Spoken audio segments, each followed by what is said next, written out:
여러분 안녕하십니까? 뉴스라이브 문을 엽니다. 지난 주말 김포도시철도가 개통했고 서울에서는 동북선 경전철 기공식이 열렸습니다.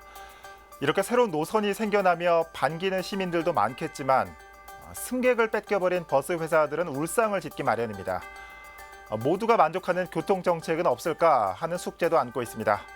오늘 뉴스라이브에서 이 문제 짚어보겠습니다. 10월의 첫날 뉴스라이브 지금부터 시작합니다. 오늘의 헤드라인입니다. 동북선 경전철이 기공식을 열었습니다. 12년 만에 가시화되는 사업에 연내 착공에 대한 기대감도 높아지고 있습니다.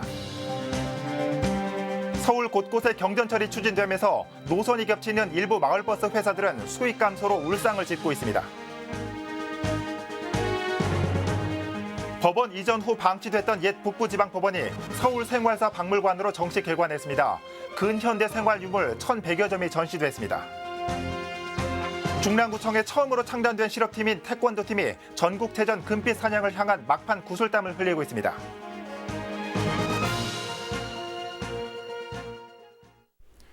지난 주말 동북선 경전철이 기공식을 열고 본격적인 사업의 시작을 알렸습니다. 서울 동북부 지역을 관통하며 왕십리에서 상계동까지 25분 만에 주파하게 되는데요. 연내 착공에 대한 기대감 또한 커지고 있습니다. 이승준 기자의 보도입니다. 서울 동북부 지역을 관통하는 동북선 경전철. 왕십리역에서 제기동역, 고려대역을 지나 미아사거리역과 월계역, 그리고 하계역과 상계역까지 이어집니다. 총 연장 13.4km 길이에 모두 16곳의 정거장이 들어섭니다. 의원구와 성북구 두 곳에서 동북선 경전철 사업의 시작을 알리는 기공식이 열렸습니다. 왕십리에서 상계동까지 연결되는 동북선이 구상된 건 12년 전. 민간 사업자 변경 등 우여곡절 끝에 사업이 시작된 만큼 연내 착공에 대한 기대도 큽니다. 우리 노원구민들은 정말 경사스럽게 생각하고 앞으로 5년 동안 공사 기간 동안 조금 불편하겠지만 많이 감수하고 이해하고 협조할 준비가 돼 있고요. 동북선이 개통되면 왕십리역에서 상계역까지 25분 만에 주파하고 지하철 1, 2, 4, 5, 6, 7호선과 경의중앙선, 분당선까지 환승이 가능합니다. 서울의 동북부 지역의 중요한 지점을 다 통과하고 특히 여기 환승역들이 중간중간에 있기 때문에 서울의 모든 지하철과 다 연결되게 돼 있습니다. 착공까지 남은 과제는 일부 토지주들과의 보상 문제와 차량기지 부지 인근 주민들과의 갈등 문제. 현재 서울시는 연내 착공을 위해 토지 보상에 대한 감정평가를 진행 중이며 차량 기지가 들어서는 일대 주민들과도 이견을 좁히고 있다고 밝혔습니다. 일라이브 서울 경기 케이블 TV 이승준입니다. 앞서 보신 것처럼 첫 삽을 뗀 동북선과 2022년 개통될 신림선까지 앞으로 서울 곳곳에 경전철이 들어설 예정인데 이로 인해 또 다른 교통수단인 버스업계에는 위기의 바람이 불고 있습니다. 계속해서 이승준 기자입니다. 공사가 진행 중인 신림선과 신안산선, 그리고 최근 기공식을 가진 동북선까지 이렇게 경전철이라는 시민의 발이 점점 늘어나고 있는 반면 또 다른 시민의 발인 버스의 상황은 조금 다릅니다. 우이 신설선 개통 전후 1년씩을 비교한 강북구와 성북구의 마을버스 승객 수입니다. 강북 10번 노선은 월 평균 승객이 11만 명에서 8만 5천 명으로 23% 줄었고 성북 07번 노선은 5만 9천여 명에서 4만 명으로 32%가 감소했습니다. 그동안 마을버스를 타고 기름역과 미아역 등 지하철 4호선으로 오가던 승객들이 가까운 경전철역을 걸어서 이동했기 때문입니다. 또 경전철은 만 65세 이상 노인의 경우 무료로 탈 수 있어 마을버스를 이용하는 고령층 승객도 크게 감소한 상황입니다. 이렇게 신교통수단으로 동북선이라든가 신림선이 들어왔을 때 저희 업계는 상당한 타격이 있기 때문에 서울시 등 관계 기관으로부터 요금 적정한 요금이 책정되어서 받을 수 있도록 해주고 그에 따른 적자분에 대해서는 좀 지원을 해주셨으면 하는 그런 생각을 갖습니다. 적자 운영을 줄이기 위해 경전철과 경로가 겹치거나 승객이 많이 줄어든 노선을 변경 혹은 폐선하는 것 또한 쉽지 않습니다. 기존에 이용하던 주민들의 반발이 심하기 때문입니다. 실제로 강북구 우이동에서 종로구 강화문으로 이어지는 109번 버스는 우이 신설선과 경로가 비슷해 폐선 또는 노선 변경을 추진했으나 주민들의 반발로 무산됐습니다. 경전철이 들어갔다고 해서 시내버스랑 지하철이 아예 똑같은 노선으로 다니지는 않잖아요. 이제 지하철역 중간중간을 좀 병행해주는 역할도 하고 있고, 백부번도 승객이 조금 빠져서 노선 변경을 검토했었는데, 이 노선 같은 경우는 이제 우이동에서 광화문까지 나오는 노선이다 보니까 지하철로 환승을 하시더라도 어쨌든 좀 반대가 있었죠. 현재 서울시의 마을버스 업체 137개 중에 절반이 넘는 80여 개의 업체가 적자를 기록하고 있습니다. 하지만 동북선과 신림선, 신안산선 등 경전철이 늘어나면 버스업계의 위기는 보다 현실화될 것으로 보입니다. 딜라이브 서울 경기 케이블 TV 이승준입니다. 법원 이전 후 한동안 방치됐던 옛 북부지방법원이 서울생활사 박물관으로 다시 돌아왔습니다. 지난 7월 임시 운영을 마치고 정식으로 문을 열었는데요. 개관식 현장에 박선아 기자가 다녀왔습니다.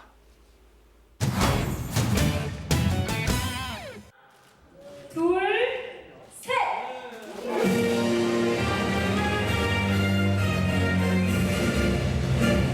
노원구 공릉동 서울생활사 박물관입니다. 1층부터 5층 규모이며 기증품을 비롯해 생활유물 1,100여 점이 전시됐습니다.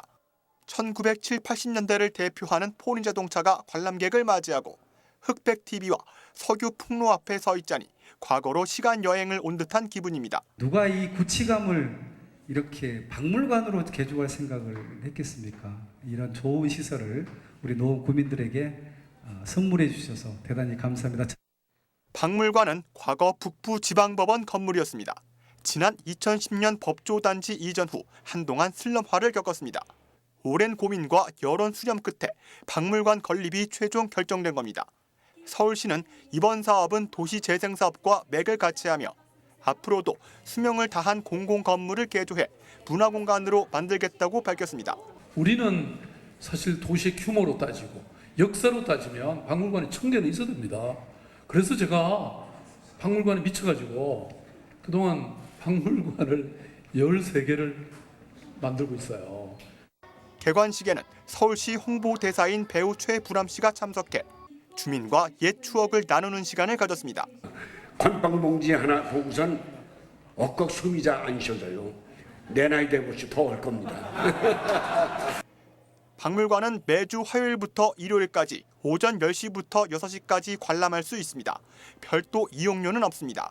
딜라이브 서울 경기 케이블 TV 박선아입니다. 대한독립 만세를 목 놓아 외쳤던 유관순 열사, 3.1 운동의 상징적 인물이죠. 유 열사가 순국한 지도 올해로 99주기인데요. 용산구에서는 고인이 된 유 열사를 다 함께 떠올려보는 자리가 마련됐습니다. 이재용 기자입니다. 대한민국 만세! 향을 피우고 예를 갖춥니다. 추모비 앞엔 헌화가 수북이 쌓였습니다. 올해로 순국 99주기를 맞은 유관순 열사의 추모제입니다. 18살 꽃다운 나이에 눈을 감은 유 열사를 다 함께 그려봅니다. 숨겨왔을 유관순 열사를 생각하며 정말 안타깝고 가슴이 아려옵니다. 당신의 전의와 헌신을 영원토록 기억해야만 한다는 것을 깨달았습니다. 유관순 열사는 올해 3.1운동 100주년을 계기로 건국훈장 1등급인 대한민국장을 추가로 수여받았는데요. 이를 기념하기 위한 자리도 마련됐습니다. 3.1운동을 통해 비폭력과 인권 등의 가치를 높인 공을 인정받아 유 열사의 서훈 등급이 격상된 걸 기념하는 공연입니다. 서훈해 주신 거에 대해서 고맙게 생각하고 자랑스럽게 생각합니다. 우리가 그 일제에 항거해가지고 독립만세운동을 일으켰다는 거에 대해서 우리 민족의 자랑스러운 쾌거였다고 얘기할 수 있습니다. 내년이 100주기가 되다 보니까 유관순 열사의 숭고한 그 애국정신이라든가 숭고한 희생정신을 갖다가 더 기를 수 있도록 저희가 다양한 그런 문화활동을 전개할 계획을 갖고 있습니다. 31번째로 대한민국장 포상자에 이름을 올린 유관순 열사. 순국한 지 99년이 지났지만 올바른 역사관과 애국 정신에 기여한 유 열사의 공은 여전히 기억되고 있습니다. 딜라이브 서울 경기 케이블 TV 이재용입니다.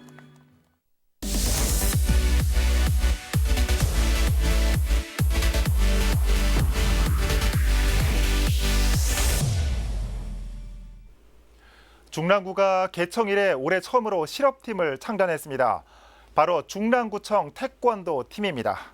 87kg 이상급 정진호 선수는 전국체전 서울시 대표로 선발돼 금메달 사냥을 향한 막바지에 구슬땀을 흘리고 있습니다. 훈련 현장에 김동훈 기자가 다녀왔습니다. 강력한 발차기가 연이어 미트를 강타합니다. 체급에 비해 상대적으로 작은 체구지만 주먹 지르기와 앞발차기가 정진호 선수의 주특기. 2007년부터 선수 생활을 시작한 정 선수는 2015년 국가대표 상비군에 선발되는 등 꾸준한 기량을 발휘하고 있습니다. 지난해 전국체전에선 3위에 올랐지만 올해는 기필코 우승을 차지하겠다는 각오입니다.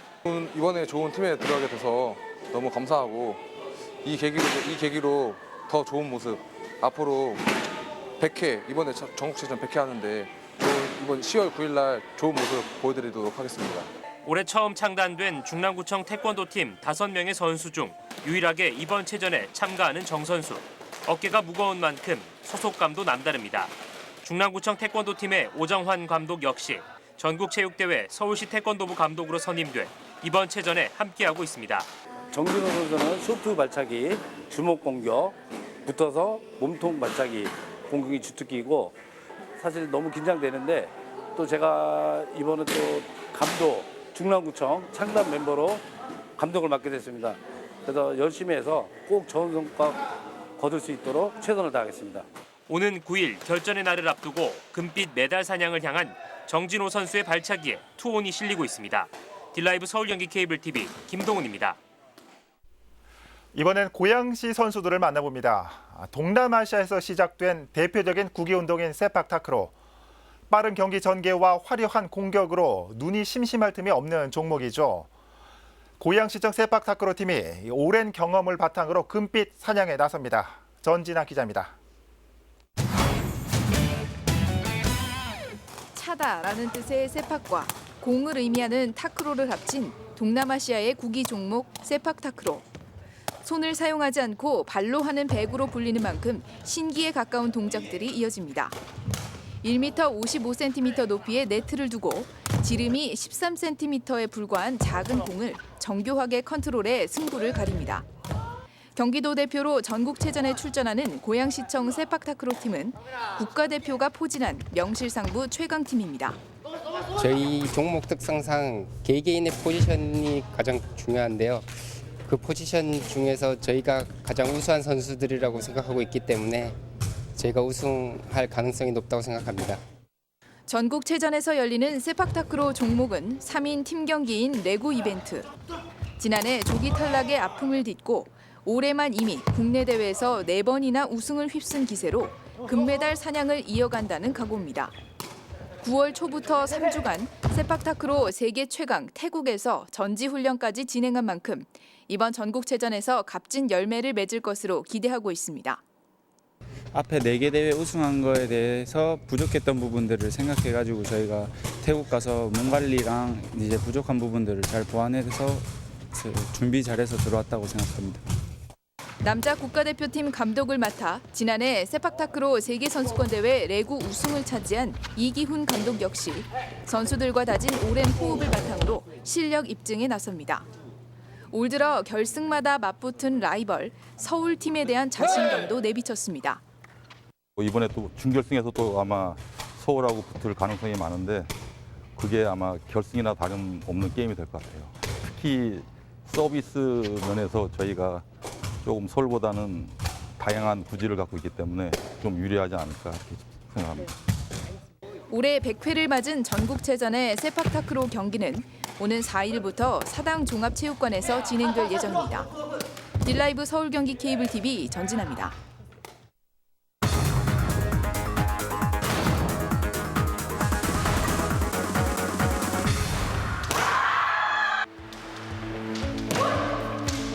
국가대표도 국가대표지만 지금은 서울 대표로서 서울의 명예를 높이고 싶습니다.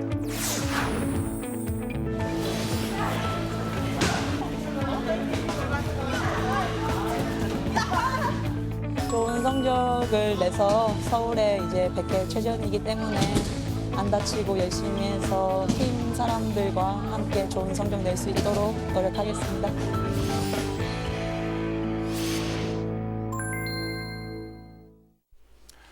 송파구 지역 대표 축제 한성백제 문화제가 3일간의 일정을 끝으로 막을 내렸습니다.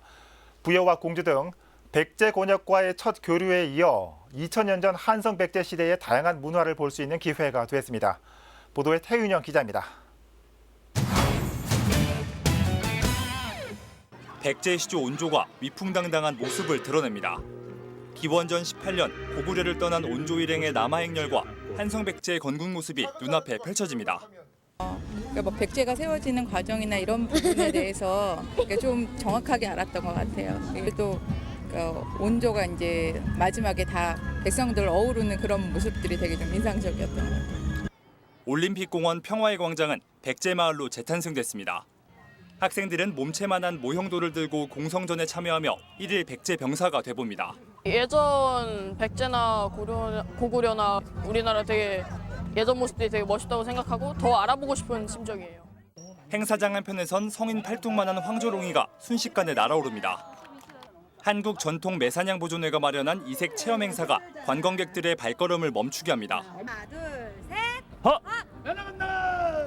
이곳을 찾은 관광객들은 직접 손등에 매를 얹어보며 색다른 추억을 만들었습니다.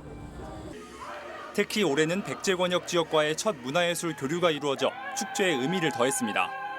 첫 번째 교류로 부여공주 백제문화제의 주제 공연이 폐막식을 꾸몄습니다. 송파구는 앞으로 다양한 콘텐츠 교류를 통해 한성백제문화제를 꾸밀 예정입니다.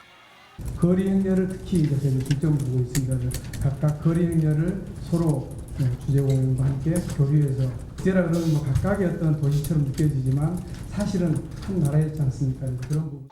한편 축제의 마지막 날 현장에선 전국 장애인체전의 성공 개최를 위한 성화 채화식이 열렸습니다.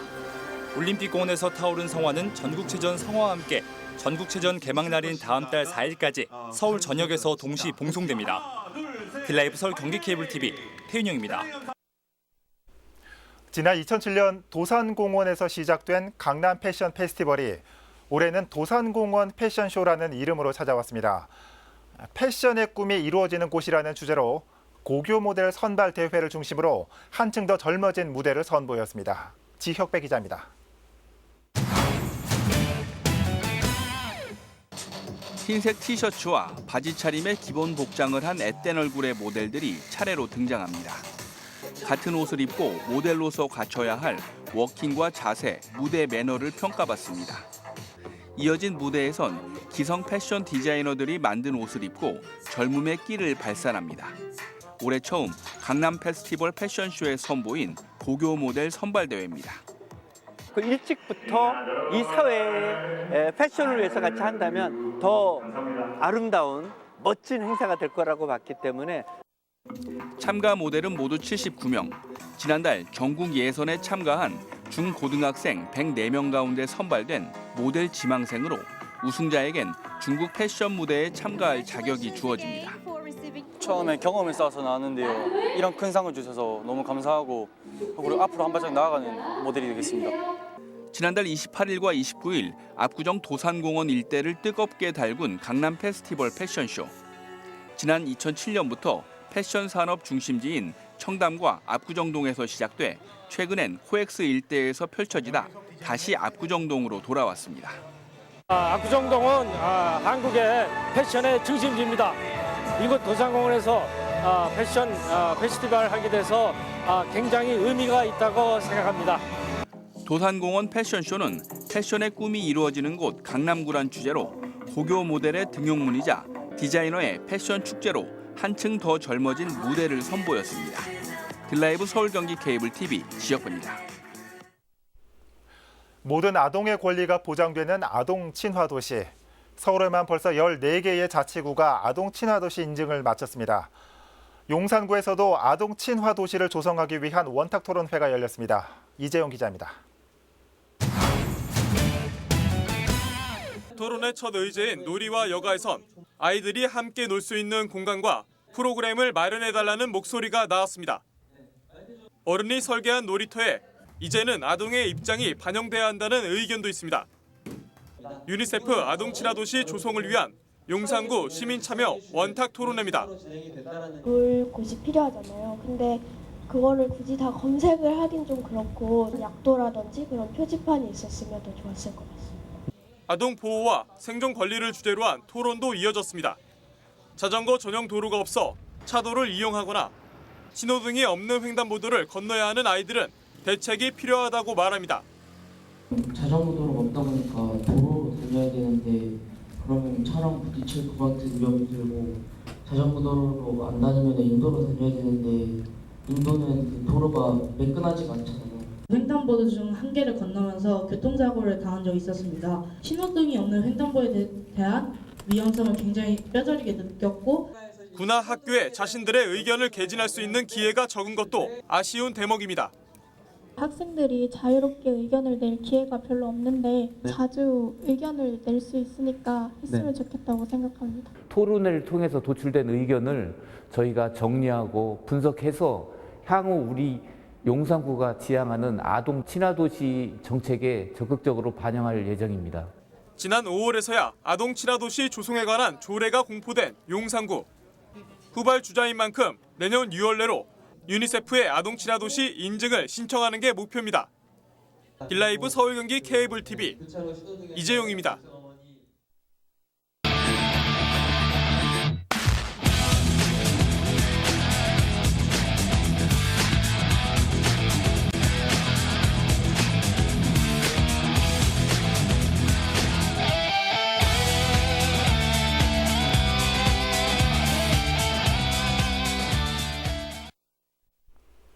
매번 스타 선수들에게만 구름 관중이 모였던 전국체전.